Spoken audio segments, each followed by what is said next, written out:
welcome back to the channel. Something completely different, a little bit of diesel action. But when your 15-year-old nephew comes and asks you, Uncle Liam, I want to turbo my 80 series, it's pretty hard for me to say no. So we got Hudson, my nephew, out the back here. He's a little bit shy, he's probably not going to hand camera too much, but yeah, this episode we're going to start turboing his 80 series. We'll probably break it up into a few episodes, go into a little bit of detail, and yeah, take you along for the ride so you can see how we do it.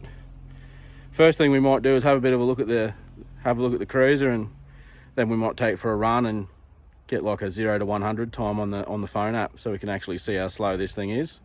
And then at the end we'll be able to compare after all the turbo kit's done in a couple episodes time and see what sort of times we've increased. All right, let's give you a bit of a look at this thing. Tell us a bit about it, Huddy. What do you got? My old man gave it to me and I've just been slowly working it up. It's a 1991 1HZ wagon, so it does the job. Yeah, 1HZ non-turbo though, eh? Yeah. Manual? Yep. Manual.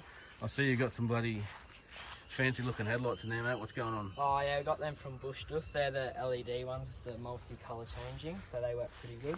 Oh yeah, so you're out in the bush and you can be a bit fancy there. Yeah. Pretty cool number plates. She looks a little bit lifted, mate. What's going on? Oh, I just got a 2-inch all way round with some Dobson coils and shocks in there. Yeah, and nice. We've got some 33s on some 22-inch Sunraisers on some Falcon Wild Peak. Yeah, nice. Yeah, I'll tell you what, mate, you've done well. And what do you think? It needs a bit of a turbo. She's a bit slow. Yeah, it's definitely a bit slow on the top end, but yeah, so right. hopefully a turbo will sort that out. Yeah, right. Oh, let's take it for a bit of a spin and see how slow it really is, and I reckon the turbo will do wonders. All right, let's give this cruiser a test. I've got the phone up going. We'll test it from 60 to 100 because we'll be able to pull fourth gear, all fourth gears, so just about there now. Alright, we'll pin it in fourth and the timer should start. It started perfectly. So we'll just hold it. Come on, baby. 2 hours later.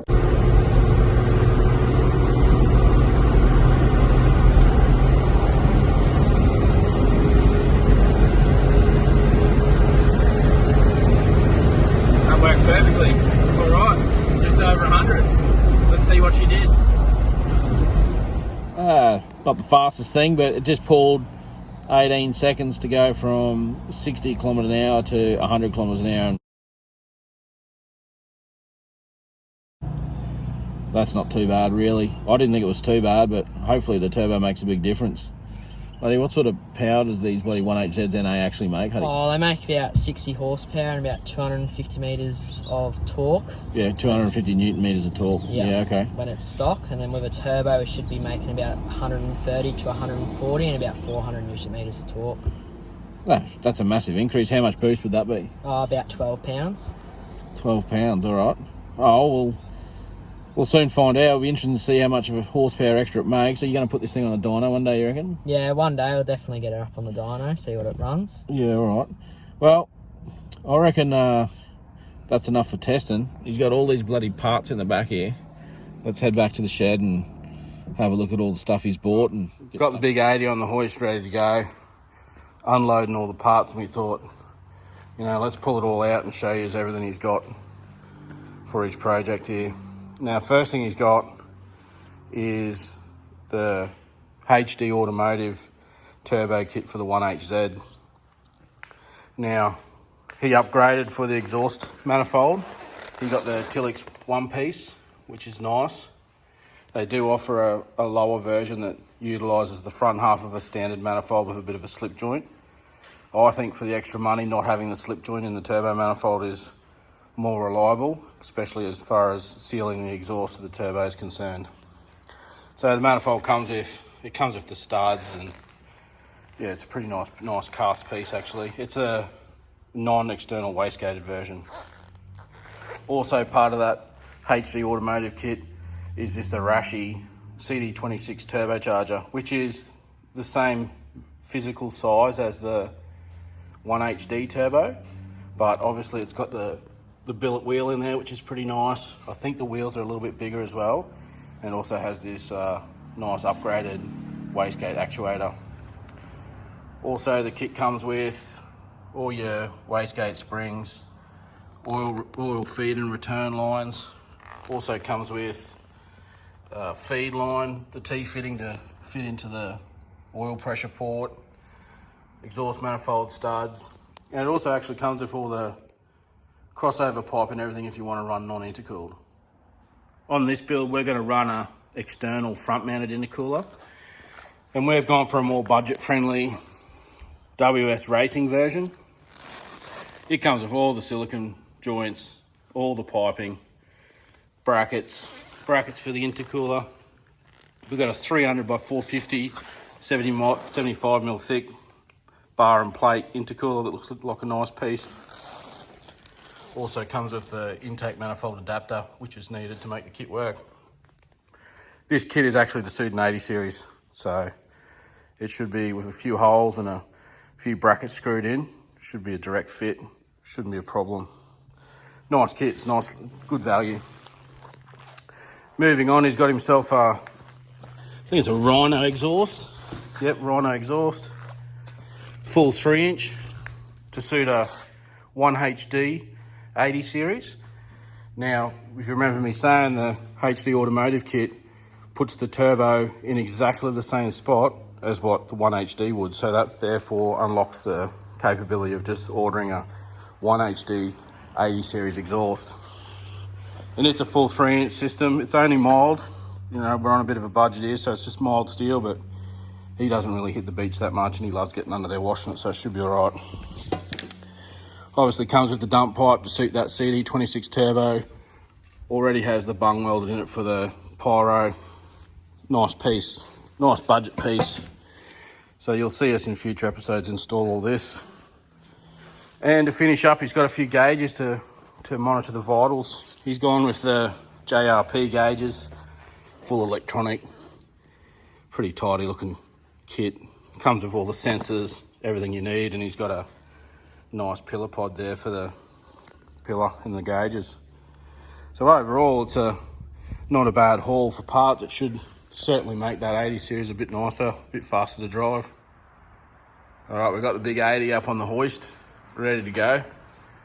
First thing we had to do is drop the oil out of it so we could take the sump off to put this turbo return line in. There's 29 10mm bolts around the outside to drop the pan off. Just comes straight down, not a hard task at all. This bracket over here, if you take that bracket off there, the sump will come off a lot easier. There's a couple of 17mm bolts there and it'll come straight out. Once you got the sump off, you're gonna have to give it a good clean. Luckily I've got Hudson to do it, done a good job. Nice and cleaned out. Have to have that spotless clean because we've got to weld the turbo return fitting on to the sump. Now between the 4th and 5th bolt from the back is approximately where you need it. And you just want to position it so you've got enough room to get your TIG torch in around the top there. If you don't have a TIG or you're not real confident with welding it, just take it to a local fab guy, he'll have it in there in half an hour for you, no worries at all. So I've got to actually drill a hole now for this, about the same diameter as this little flange section here. We'll get that all situated. We sent the step drill in to 18mm into the sump, and then just use the die grinder just to open it up a little bit more so this flange section of the fitting just fits in there nice and snug, and it does. Obviously use the flapper wheel to clean up around the outside of where the fitting needs to be welded, inside and out. And you can see there that it just fits in there beautifully. That'll make it real nice to weld. Set up the welder and get this burn in. All right, that oil return line's all welded in. Got a nice fillet all the way around the outside. Looks good. It's not going anywhere. Also ran a couple of beads around the inside as well. Fitting's not going nowhere. I've seen online some people use a metal spike and bloody glue the fitting in. It just gives me the heebie-jeebies.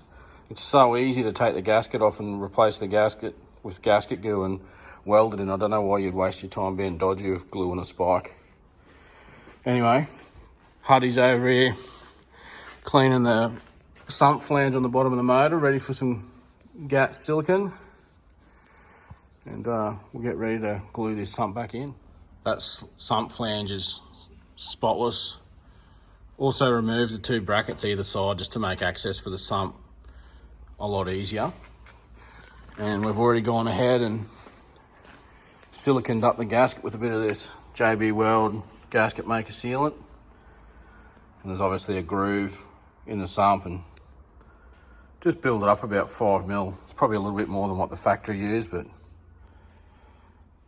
yeah, she's ready to lift on up into place. All right, we put the sump up there and just nipped all the bolts up finger tight, and then left it for about 24 hours and then cinched them up the rest of the way to really compact that silicone in tight and stop any leaks. I've made up that temporary Dash 8 hardline because we're going to be driving this around for a bit NA before we do the rest of the turbo kit. All right, we're going to start looking at mounting this front mounted intercooler. First thing I'm going to do is remove this grill. A couple of screws on the top here, one there, one on that side. Then in through the front here, see one there, same the other side. And there's also one in the middle at the bottom here that's actually missing. Take them screws out, we should be able to pop that grill out. With the grill out of the way, next thing to remove is this center brace. The bonnet catch, 3 bolts, get rid of that. Gets it out of the way so you can get to that other one behind. Take that one out. There's one in the side that holds the front apron, and then down in the cross member there's one, and we can get this out of the way. With that center support out of the way, straight away I knew that this little bracket here would have to be removed for the intercooler to fit through here, so I've just grabbed the cut-off wheel on the grinder and trimmed that off. Now I've also played with the tape, and the mounting centers on the top of the intercooler are 300mm wide. And after having a play around with the tape, I found that this bracket on the left-hand side, if you're looking at the car, is very close to the right centers with the bonnet latch bolt on this side. It's within 10mm of being centered of the car, so the top brackets for the intercooler, which are these ones, they can be situated. Use that bolt, and obviously the other one uses this bolt. And we've just gone and chewed out the side of the slot so that the intercooler can slide over to compensate for the centers of those holes being slightly out. So I'm going to bolt these. We'll put some paint on this ground section and we'll bolt these brackets in and see if we can hang this intercooler in here. There's the top brackets installed. I did have to swing this left-hand horn up, and then I've just got the right-hand one removed, and we'll sort that out after, see how much room we've got on top of the intercooler. I did find that the little bit of the apron, the bracket that comes off the apron there, this bit, had to cut that off. It was in the way. Bit of rust paint on there to make sure it doesn't rust after you grind it. These have been painted in silver paint, keep it looking tidy. Let's sling that intercooler in there. All right, that intercooler's looking good. We adjusted it to sit nice and level. It's sitting pretty centered. There's those brackets. You can see where we chewed the holes to the side just to bring the whole intercooler over. Center it up. And then the standard orientation with the horns is going to be in the way, but you just swing this one up and then move this side one up to this hole here. Fits no worries. Very minimum modifications to make that fit. Plenty of clearance. Yeah, pretty stoked. All right, let's do the bottom brackets. We've gone ahead and flown through these bottom intercooler brackets. These are just the standard brackets that they're supplied with the kit that we just bent up. Pretty simple stuff. A couple of good sized pot rivets in the cross member there. Rock solid. It's, yeah, works really well. Now I'm interested to see if the standard grill will actually fit in there. So might lower it back down and have a look. All right, to get this grill to fit in, all we had to do is trim the little mount that was in that bottom there, and everything else fits. Grill reinstalled. Intercooler in behind there, nice and stealth. Looks pretty good. Righto guys, that'll do for this episode.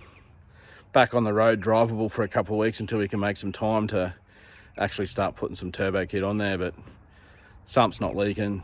That little temporary fitting on that drain is working a treat, and the intercooler's in there hanging, so it's going to be a good jump into the next episode. So like and subscribe, all that stuff if you want to see a bit more diesel action. And yeah, we'll see you on the next one.